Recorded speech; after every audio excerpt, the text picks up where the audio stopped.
아주 오래전 얘기입니다. 우리 아들 녀석이 아직 자기 의사를 표현하지 못할 그 어린 시절의 이야기입니다. 아이가 저녁 내내 한 30분 정도 간격으로 계속해서 오바이트를 하는 거예요. 밤 12시가 될 때까지 그 일이 멈추지 않고 애도 괴롭고 또 엄마 아빠 저희들도 많이 괴로운 시간을 지나게 되었습니다. 도저히 안 되겠다 생각을 하고 12시 넘어서야 저희가 그 근처에 큰 병원 응급실을 찾게 되었습니다. 이런저런 검사를 다 했는데도 이유를 찾아낼 수가 없는 거예요. 그래서 아이의 대변 검사를 좀 해야 되겠다 해서 저는 관장이라는 게 있다는 것도 그때 처음 알았어요. 그래서 이 아이의 항문에다가 약을 투입하고 났는데 한 10분쯤 지나니까 막 쏟아지더라고요. 아이의 의사와 상관없이 줄줄줄 그 안에 있는 것들이 쏟아지고 아주 깨끗하게 쏟아졌어요. 그러고 났는데 그 일보다 더 신기한 일이 있었어요. 그건 아이가 그 순간부터 깊이 잠이 들었다는 거예요. 그 이전에 불편하고 괴로운 모든 순간을 뒤로하고 아이는 아주 완벽한 평안함 속에 쿨쿨 잠이 들고 그 다음날 아침에 이를 때까지 한 번도 깨지 않고 잘 자는 걸 보았습니다. 그때 알았어요. 애가 더운 날씨 가운데 있다가 갑자기 찬 곳에 가게 되면서 체했고 이게 밀어내줘야 할 것이 밀어내지지 않으니까 그것이 거꾸로 이렇게 오바이트가 되어서 밀려 나오게 되고 이제 아이를 관장이라고 하는 강제 장치를 통해서 밀어내 주니까 이 아이가 시원하게 편안하게 잠을 잘 수 있게 되었다 하는 것을 알게 되었어요. 음식이라고 하는 걸 먹으면 이처럼 먹은 만큼 적당히 배설이 잘 되어야 우리가 소위 신진대사가 원활히 이루어져서 아무리 먹어도 고장이 나지 않게 되어지는 거예요. 여러분 잘 알다시피 저는 감사하게도 그게 잘 되는 사람이에요. 하나님께서 잘 먹게도 하시고 먹은 걸 잘 소화도 하게 하시는 이 은혜 속에서 사는 것이 어쩌면 저의 또 다른 건강의 비결이 아닐까 하는 생각을 하면서 감사한 마음입니다. 이 명절 때는 이처럼 신진대사가 원활히 이루어지는 그런 신체가 되어야 할 필요성이 많죠. 왜 그래요? 먹어야 할 일이 많잖아요. 올해 추석에는 여러분 많이 잡수시고 잡수시는 대로 소화가 잘 되는 행복하고 편안한 명절이 되시기를 주님의 이름으로 축원합니다. 아멘 하신 분들만 그러시든지 꼭 다 그러시면 좋겠어요. 마음도 육신도 편안한 명절, 비록 경제적으로 어렵고 힘든 때지만 우리 주님 바라보면서 그렇게 편안하고 행복한 은혜의 명절을 맞으시면 좋겠습니다. 근데 여러분 명절 때 혹시 귀성객, 귀한객의 대열에 서보신 적이 있나 모르겠어요. 그들이 고향을 찾고 다시 자기 집으로 돌아올 때 심각한 교통체증을 경험하잖아요. 왜 그렇습니까? 그 고속도로로 들어오는 차의 양만큼 도로가 제대로 소화를 해내지 못해요. 저도 아주 오래전에 우리 부모님들이 제천에 내려가셨을 때 그때 우리도 드디어 그거 해본다. 그러고 못 모르고 그 제천에 계신 부모님 찾아뵀다가 한 2시간 반이면 가는 거리를 한 9시간 걸려서 고생을 했어요. 그때부터 부모님께 간절히 부탁을 했어요. 부모님들이 좀 올라와 주시라고. 그래서 그때부터는 이제 부모님들이 올라와서 명절을 지내는 그런 시기들을 지났던 기억이 있습니다. 여러분, 우리가 이처럼 차량의 신진대사가 제대로 이루어지지 않는 도로 위에 정차해 있는 것만큼 가슴 답답한 일이 없지요. 아마 경험해 보신 분들은 그 답답한 마음들을 이루 말할 수 없을 거예요.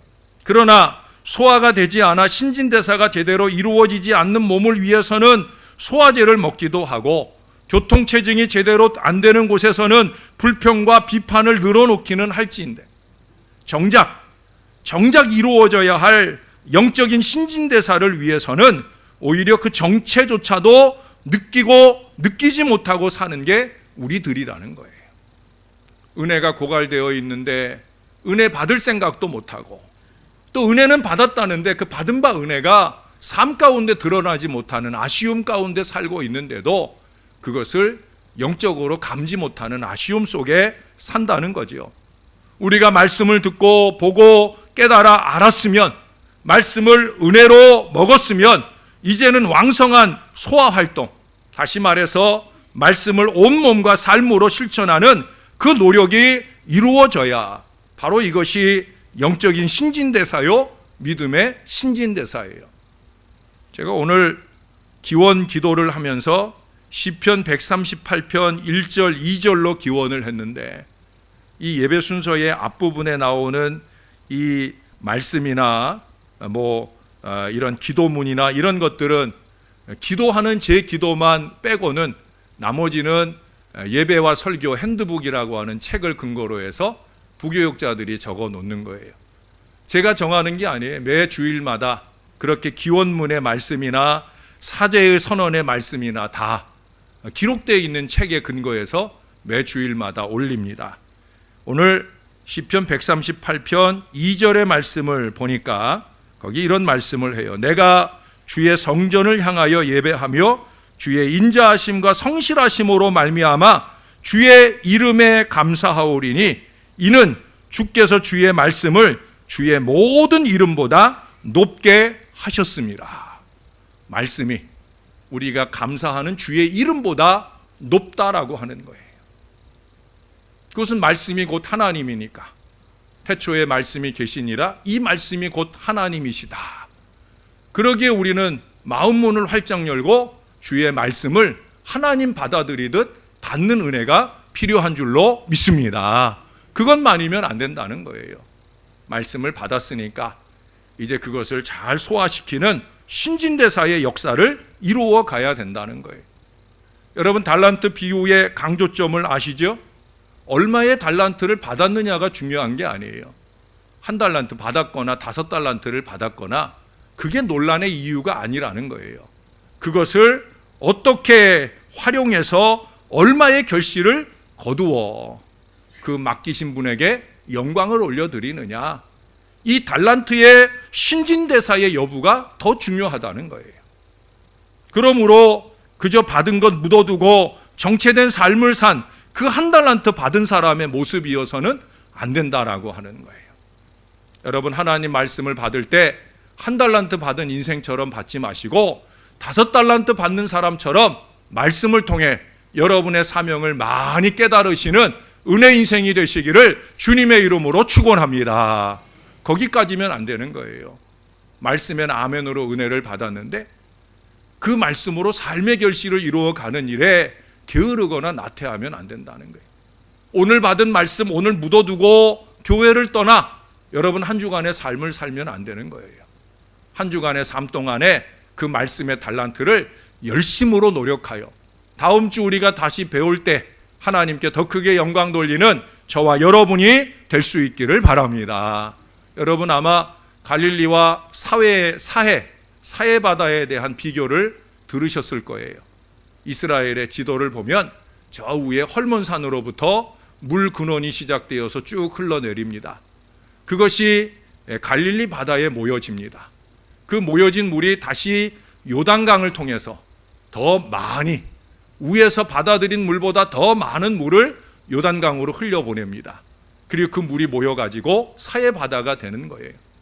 갈릴리 바다는 위에서 받아들인 헐몬산의 이슬로부터 그 많은 시내들에게서 받은 물들을 요단강을 통해서 쑥쑥 내려보내니까 생명이 살아있는 생명의 바다예요. 그러나 요단강을 비롯해서 아르논강이라든지 크고 작은 시내에서 받아들인 이 모든 물을 사해 바다는 다 머금을 뿐 어딘가로 흘려내보내질 않아요. 그러니 그 안에 생명이 살지 못하는 죽은 바다, 이름 그대로 사해가 되어버리고 말았다는 거예요. 받기는 받되 쓰지 못하면 죽은 신앙인일 수밖에 없다 하는 진리를 우리들에게 가르쳐 주는 거예요. 오늘 본문은 공간복음인 다른 마태복음이나 마가복음에서도 유사한 내용들을 적고 있어요. 근본 배경은 똑같고 예수님의 말씀도 같지만 복음서마다 약간 다른 표현들을 하고 있어요. 누가복음 15장에 또 마가복음 7장에 나오는 이 본문을 보면 특별히 마태복음 15장 17절 이하에 보시면 16절부터 제가 한번 읽어드릴게요. 오늘 읽은 본문과 어떤 차이가 있는지를 한번 비교해 보세요. 좀 더 구체적입니다. 예수께서 이르시되 너희도 아직까지 깨달음이 없느냐? 입으로 들어가는 모든 것은 배로 들어가서 뒤로 내버려지는 줄 알지 못하느냐? 입에서 나오는 것들은 마음에서 나오나니 이것이야말로 사람을 더럽게 하느니라. 마음에서 나오는 것은 악한 생각과 살인과 간음과 음란과 도둑질과 거짓 증언과 비방이니 이런 것들이 사람을 더럽게 하는 것이요 씻지 않은 손으로 먹는 것은 사람을 더럽게 하지 못하느니라. 사람의 입으로 들어가는 것보다 그 입으로부터 나오는 것, 그 마음의 악한 것으로 인해 오히려 그 사람이 더러워진다는 거죠. 이 점을 강조하시는 말씀은 오늘 누가복음에서 같이 말씀하시고, 특별히 누가복음에는 다른 복음서와 달리 41절 이 한 구절의 말씀을 덧붙이고 있어요. 뭐라고 말씀하셔요? 그러나 그 안에 있는 것으로 구제하라. 그리하면 모든 것이 너희에게 깨끗하리라. 자, 여러분들이 한번 읽겠습니다. 41절입니다. 시작.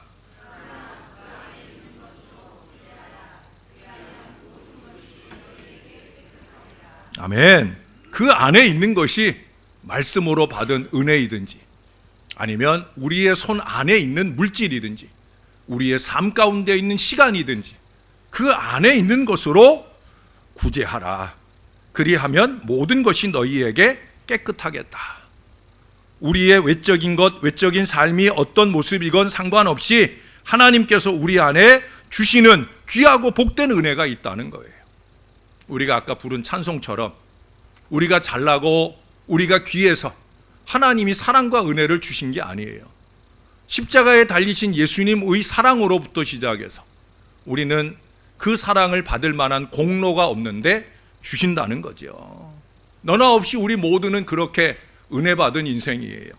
이제 그것을 선한 사업에 쓸 수 있다고 하면 우리는 우리의 외적인 삶의 모든 영역에서 변화를 누릴 수 있겠다 하는 바로 그 말씀이라고 생각되어집니다.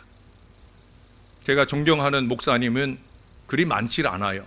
제가 경험해본 목사님들도 많지 않고 죄송하지만 목사가 이렇게 표현해서 죄송하지만 정말 존경받을 만한 목사 같은 목사가 참 드문 시대를 살다 보니까 제가 손에 꼽을 만큼 존경할 만한 목사님들이 많지 않아요. 그러나 제가 늘 자주 여러분들에게 자랑해드리는 목사님이 계시죠. 제가 부교육자로 섬겼던 성덕교회 원로 목사님이신 박성진 목사님이셔요. 제가 그분과 함께 신방을 동행한 적이 있어요. 그 얼마 후에 세상을 떠나신 어느 할머니를 신방하게 되었는데 전농동에서 상당한 거리를 걸어서 청량리 한 귀퉁이에 낡은 집에 살고 계시는 할머니셨어요. 이분이 몇 주 동안 병이 나서 교회 오지 못하시는 걸 알게 돼서 목사님이 신방을 가셨습니다. 그 어르신은 병져 누워 계신데 약값도 없고 생활비도 없어서 아주 불쌍한 모습으로 그 삶을 하소연하고 한탄하고 계셨어요. 목사님께서는 그 여종을 위한 기도보다 먼저 그분은 그 자리에서 자기의 지갑을 톡톡 털어내셨습니다. 그저 많은 것 중에 일부를 신용으로 내놓으신 것이 아니라 그 지갑 안에 있는 모든 물질을 아낌없이 털어서 그 할머니에게 다 주고 나오셨어요.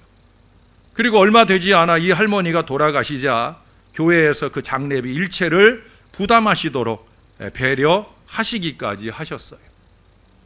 여러분, 바로 이런 것이 신진대사가 잘 이루어지는 모범적인 신앙 지도자의 모습이 아닐까. 저는 그때 어린 마음으로 그 모습을 보면서 참 부끄러웠어요. 제가 그때 느낀 부끄러움은 두 가지였어요. 하나는 털어봤자 아무것도 없는 제 지갑이 부끄러웠고요. 그보다 더 부끄러운 것은 그래도 기꺼이 털어낼 수 있는 믿음 없는 것이 참 안타깝고 부끄러운 마음이었습니다. 우리가 오늘 교독한 말씀 중에 보면 12절의 말씀에 시편 116편 12절 우리가 교독한 말씀에 보면 이런 말씀이 있어요. 여호와께서 내게 주신 모든 은혜를 내가 무엇으로 보답할까? 저를 따라서 한 번만 더 같이 해보십시다. 여호와께서 내게 주신 모든 은혜를 내가 무엇으로 보답할까? 여러분, 오늘 이후로 이 말씀을 좀 가슴에 새기고 사시면 좋겠어요.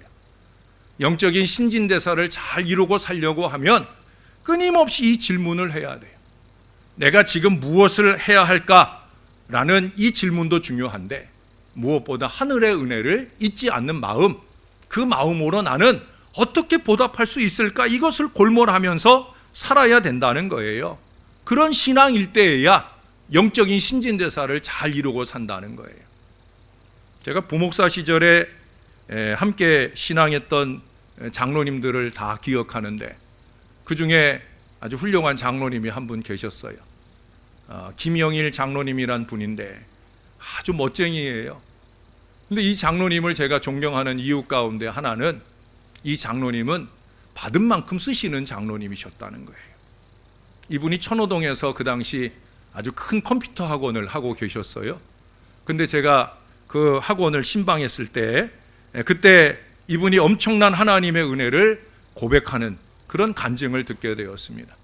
이분은 주일마다 11조 헌금을 할 때 그 봉투가, 저 헌금함에 11조 그 헌금이 너무 많아서 그게 저 안에 이렇게 입구로 들어가질 못해요. 그래서 이분이 매주마다 11조를 하는데 11조 할 때마다 제가 그 옆을 열어서 옆으로 이 11조를 넣어야 될 정도로 거의 매주마다 온전 11조를 풍성하게 드리는 분이에요.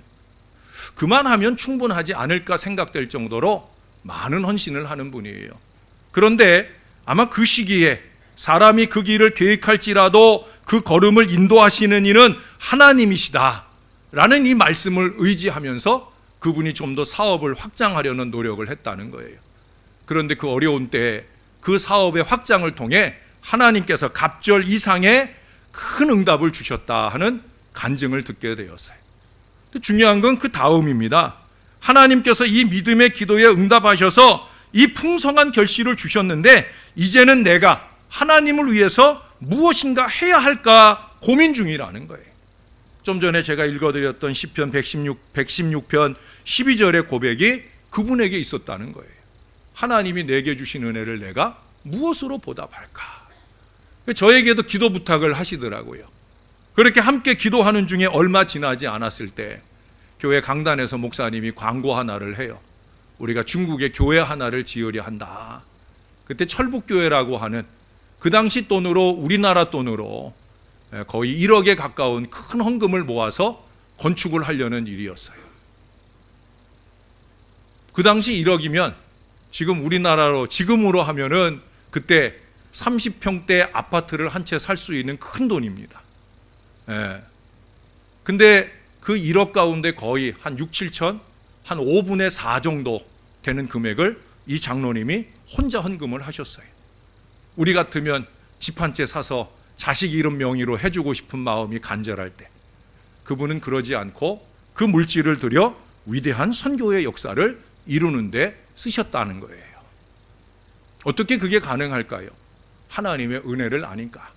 내가 어떻게 이 은혜를 갚을까 하는 고민이 있기 때문에 그런 거예요. 미국 캘리포니아에 그로브라고 하는 휴양지가 있는데, 거기 가면 선교사 출신 은퇴자들을 위한 휴양관이, 휴양소가 잘 마련이 되어 있다고 합니다. 그 안식관은 중국인 사업가가 수십만 평의 땅과 그 안식관을 건립하는 물질을 들여서 만들어졌다는 거예요. 어마어마한 금액의 헌신이죠. 그런데 그에게 물어요. 왜 이렇게 큰 투자를 하느냐? 아니, 왜 이렇게 큰 헌신을 하느냐라고 묻습니다. 그때 이 중국인 사업가가 의외의 고백을 합니다. 우리 중국 땅에 복음의 빛을 가져온 선교사로 인해 내 눈이 밝아졌고 내 머리가 지혜로워져서 내가 세계를 상대로 장사도 하고, 그래서 오늘날 거대한 부를 소유하게 되었습니다. 그래서 저는 시편 116편 12절의 말씀을 붙들고 기도하는 중에 그 선교사들이 은퇴하고 난 그 여생을 안식할 수 있는 곳이 한 군데도 없다는 걸 알게 되고, 내가 그 선교사 휴양센터를 건립하게 되었다라고 고백을 했다는 거예요. 받은 바 은혜를 갚으려는 믿음의 노력은 이처럼 아름다운 결실을 나타내는 거예요. 저는 그래서 여러분들에게 늘 자주 강조하잖아요. 우리에게 있어서 은혜라 축복이다 하는 것은 받는 것까지가 아니다.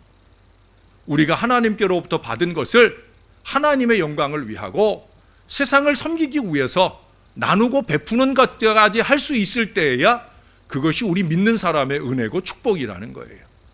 여러분, 저에게 여러분이 받은 것만 자랑하지 마시고 그 받은 것을 가지고 내가 하나님을 위해서, 세상을 위해서 어떻게 섬기고 나누기로 했다는 마음까지 나눠주시면 여러분들을 섬기는 목사는 아마 더 행복하겠다는 생각을 합니다. 왜 그래요? 그것이 우리가 잘 되고 우리의 자손들이 잘 되는 비결이기 때문에 그래요. 우리나라, 특별히 우리 대한예수교 장로회 통합교단은 1907년에 시작이 되었어요. 동노회라는 이름으로부터 우리 통합교단의 총회가 시작이 되었는데 1907년은 우리 교단의 의미 있는 해입니다. 아시는 대로 1907년은 한국교회의 대부흥운동이 일어났던 해예요. 그 부흥의 놀라운 은혜의 출발은 첫째는 회개가 출발점이었고요. 그 다음 두 번째는 바로 나누는 마음이에요. 그때 동노회가 출발을 하면서 우리 한국 사람으로서 첫 번째 7명의 목사가 세워집니다. 그 동노회에서 안수를 받은 7명의 목사가 세워질 때 그때 우리 교단은 그 첫 번째 7분의 목사님들이 세워지면서 가장 우선권을 둔 것이 뭐냐면 선교하자. 우리가 선교를 받아서 20여 년 만에 이렇게 목사를 배출하게 됐으니까 우리도 선교사를 보내자. 그래서 그때 40살 이기풍 목사님께서 그때 선교사로, 그때 당시는 가장 먼 해외였던 제주도로 선교사가 되어서 파송이 되는 역사를 시작합니다. 그 이듬해부터 우리 한국교회는, 우리 교단 총회는 2월 셋째 주에 세계 선교주의를 지키고 있어요. 그 다음 달 3월 첫째 주일에 사회봉사주의를 지키고 있어요. 이 정신이 뭡니까? 받은 만큼 전하려는 선교의 의지예요. 받은 만큼 베풀려는 선행의 의지예요. 한국교회, 우리의 믿음의 선조들은 이 믿음을 가지고 하나님께 보였기에 우리 하나님께서 한국교회를 축복하신 줄로 믿습니다. 어떻게 우리 교단이 교단이 되었느냐? 전 세계 20대 교회 안에 적어도 10개 이상의 교회가 우리 한국 땅에 있게 되었느냐? 그것은 믿음의 선진들이 보여준 나눔의 정신, 선교의 정신에 근거하고 있다는 거예요.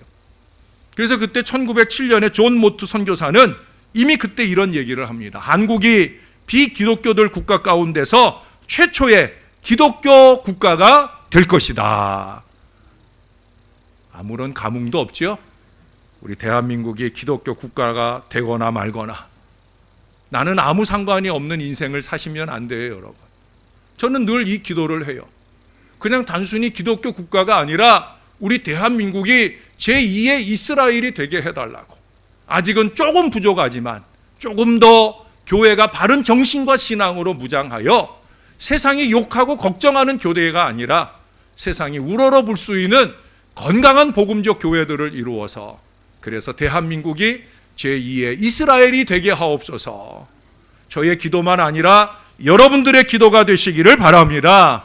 그러기 위해서는 45년 역사를 이어온 우리 교회, 이제는 45년이라고 하면 성년이잖아요. 성년을 넘어서서 중년이잖아요. 이제는 이 역사에 걸맞는 나누는 교회, 베푸는 교회의 역사를 이루어 가야 됩니다. 왜? 그래야 건강한 교회를 이룰 수 있어요. 여러분, 지금 한국 교회는 최근 몇 년간 정체 현상, 심지어 감소세를 우리가 뚜렷이 보고 있습니다. 왜 그럴 것 같아요? 개인주의와 개교회주의의 신앙이 문제인 거예요. 얼마 전에도 저 강동구에 있는 그 M교회, 하나님의 교회가, 목사가 자기 교회인 것처럼 어리석음으로 자기의 치부를 감추기 위함인지 자기의 욕심을 더하기 위함인지는 몰라도 그렇게 어리석은 결정을 하고 그 일을 힘으로 밀어붙이려는 어리석음을 나타내요. 우리 교회가 한 건데 니들이 뭐냐 하는 어리석은 마음들을 표출합니다. 아닙니다, 여러분. 우리는 공동체성을 놓치면 안 됩니다. 그 교회 안에서 얼마나 많은 사람들이, 젊은이들이 교회를 떠나고 있고, 또 많은 매스컴을 통해 한국교회의 또 다른 병폐를 보는 듯 얼마나 많은 사람들이 복음으로 돌아오는 일에 걸림돌이 되고 있는지. 여러분, 나만 은혜 받으면 그만이다. 아닙니다. 주일날 하루만 교회 나와서 나만 은혜 받고 끝나면 아닙니다. 이런 신앙이 만연하게 되면 개인은 물론이고 교회는 제대로 그 역할을 성장으로 이끌어 갈 수 없는 거예요. 우리가 침묵은 금이라 하지만 침묵하지 말아야 될 게 있어요. 그게 뭐예요? 복음이에요. 이 복음을 제대로 듣고 보기만 하고 말하지 않으면 이건 분명히 우리 안에 병이 되고 맙니다. 통계적으로 정신 이상자 중에 많은 수가 우수두뇌를 가지고 있대요. 그런데 왜 정신병에 걸리느냐? 그 정신 능력이 제대로 잘 소모되지 못하기 때문이라는 거예요. 뿐만 아니라 정신적인 그 고민을 마음껏 쏟아내지 못하고 자신 안에서 그것이 폭발이 되면서 정신적으로 큰 어려움을 겪게 되어진다는 거예요. 교회도 마찬가지입니다. 교회가 그 받은 바 은혜, 신령한 에너지를 세상을 향해 잘 분출해내지 못하면 교회는 그 안에서 마땅히 폭발되지 말아야 할 어리석은 일들이 쏟아져 버리게 되어지는 거예요. 여러분, 지금은 그래도 시골도 많이 변화가 이루어졌지만 옛날에 우리가 명절이 돼서 시골에 가면 제일 고민되는 일 중에 하나가 뭐예요?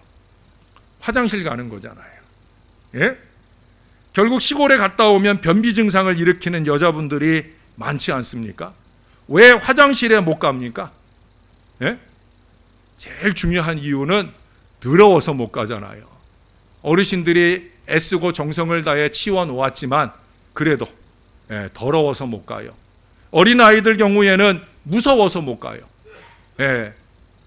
깜장 휴지를 줄까 파란 휴지를 줄까 이 얘기를 들었기 때문에 내가 밤에 화장실 가면 그렇게 빨간 휴지 파란 휴지 들이댈 것 같아서 무서워서 못 가요.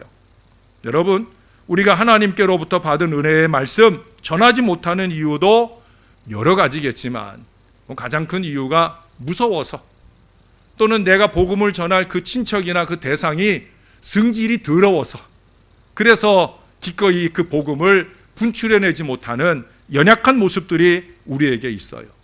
그러면 우리는 영적 변비, 과민성 대장 증상에 시달리게 되어질 거예요. 영적인 변비 현상을 일으키는 중요한 이유 가운데 하나가 또 있죠. 그게 뭐냐면 실천의 문제예요. 요즘에도 이 약이 유명한가 모르겠어요. 옛날에는 변비하면 생각나는 약이 뭐예요? 제가 이 제약회사에서 돈 받은 거 없어요. 근데 저의 머릿속에는 아락실이라고 하는 이름이 기억이 납니다. 지금도 이 약이 제일 좋은지 모르겠어요. 저는 안 먹어봐서 필요 없는 사람이라. 예? 근데 제가 아락실을 기억하는 이유가 있어요. 제가 아락실을 가지고 삼행시를 지어본 적이 있어요. 아예 미리부터 낙심하지 말고 실천하는 믿음을 가지자. 아무 감흥이 여전히 없네요. 어제 너무 피곤하셔서 다 주무시고 계시나? 오늘은 제가 자는 거 다 이해해 드릴 마음으로 강단에 섰어요. 편안히 주무시기 바랍니다. 그러나 여러분, 혹시 변비 증세가 있어서 화장실에 앉게 되실 때마다 목사의 이 말을 기억하셔요. 아예 미리부터 낙심하거나 좌절하거나 포기하거나 미루지 말고 실천하자. 이 믿음의 약을 드시는 우리 하나님의 사람들이 되시기를 바랍니다. 마땅히 행해야 할 그 일을 미루게 될 때 두 번, 세 번 생각하고 나면 그러면 아무것도 할 수 없어요. 감동이 오면 바로 하는 거예요. 제가 아는 어떤 장로님은 목사님하고 신방을, 요즘에는 이제 그런 일들이 없지만 옛날에는 대신방하고 그러면 장로님들도 또 권사님들도 이렇게 대동해서 우르르 몰려다니며 신방을 하잖아요. 그때 이 장로님은 그 신방 대열에 함께하는 걸 늘 좋아하셨어요. 근데 이 장로님은요, 그 신방하러 간 가정에 그 어려운 형편을 보게 되면 목사가 보지도 못하게 또 그 집의 주인조차 알지도 못하게 자기의 지갑을 몰래 열어서 이불 밑이나 어디 밑에다가 이렇게 방석 밑에나 이런 데다가 그 돈을 쿡 찔러 넣는 거예요. 한 번은 목사님이 그걸 보셨어요. 그리고 아는 체를 하니까 아무 말도 하지 말라는 거예요. 그 장로님은 다른 사람이 말하는 것도 원하지 않고요, 자기도 말하지 않아요. 내가 어느 가정 신방 갔더니 그 가정 어렵고 힘들더라, 그 가정 좀 도와주자, 이런 얘기도 안 꺼내요. 왜? 자기가 그냥 하니까. 한 번은 목사님이 물으셨어요. 장로님은 뭔 돈이 그렇게 많아서 쑥쑥 내놓으십니까? 라고 농담 반 진담 반 기쁨으로 물었어요. 그때 그 장로님이 그러는 거예요. 목사님, 저도요 미루면 못하더라고요. 제가 그 순간 그 집을 떠나오고 내가 그 집을 도울 방도를 생각해보자 하고 나면 못할 때가 더 많더라고요. 그래서 저는 감동 오면 바로 합니다. 할렐루야! 이게 신앙 있는 믿음인 거예요. 제가 오래전에 아시는 대로 제가 대학 다닐 때 결핵을 앓았어요. 그래, 결핵을 앓을 때 우리 어머니 생각은 뭐였냐면 잘 먹어야 낫는 병이다. 제가 그래서 하루에 5끼를 먹었다니까요. 아침에 일찍 새벽에 학교 가기 전에 어머니가 차려주신 밥을 먹었어요.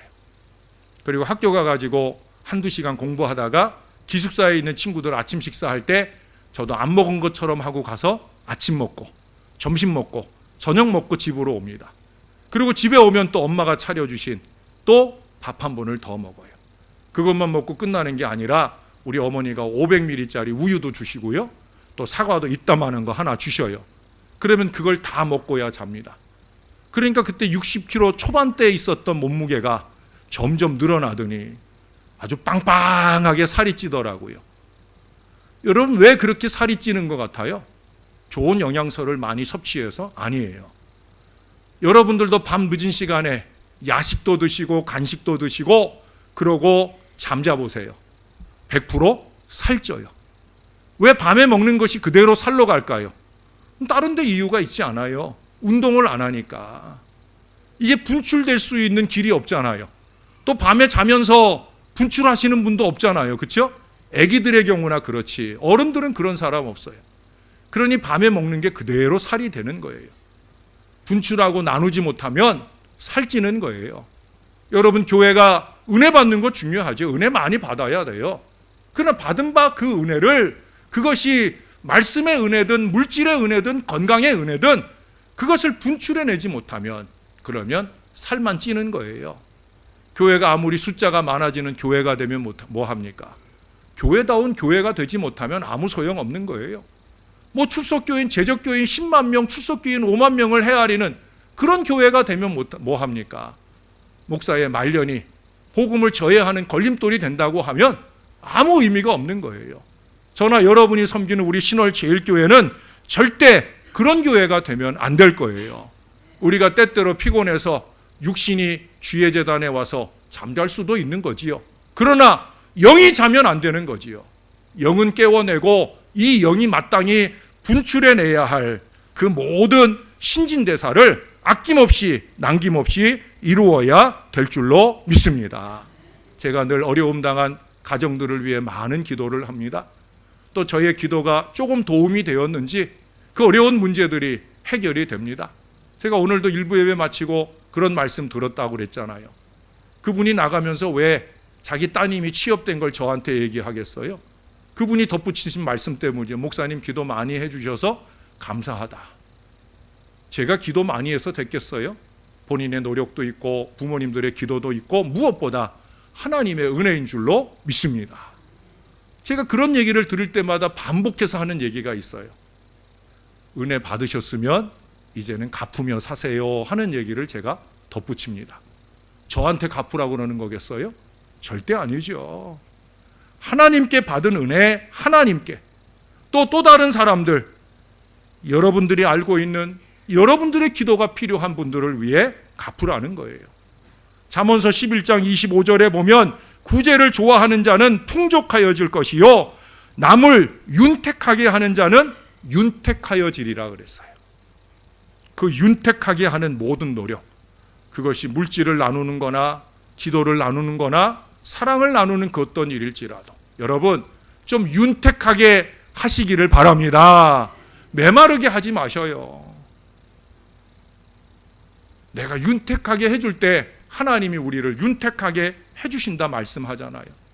우리가 지난 금요일에 디모데후서 6장의 말씀을 봤어요. 거기 17절 이하를 제가 한 번만 더 읽어드릴게요. 내가 이 세대에서 부한 자들을 명하여 마음을 높이지 말고 정함이 없는 재물에 소망을 두지 말고 오직 우리에게 모든 것을 후히 주사 누리게 하시는 하나님께 두며 선을 행하고 선한 사업을 많이 하고 나누어 주기를 좋아하며 그 모든 일을 너그러운 마음으로 할지니라.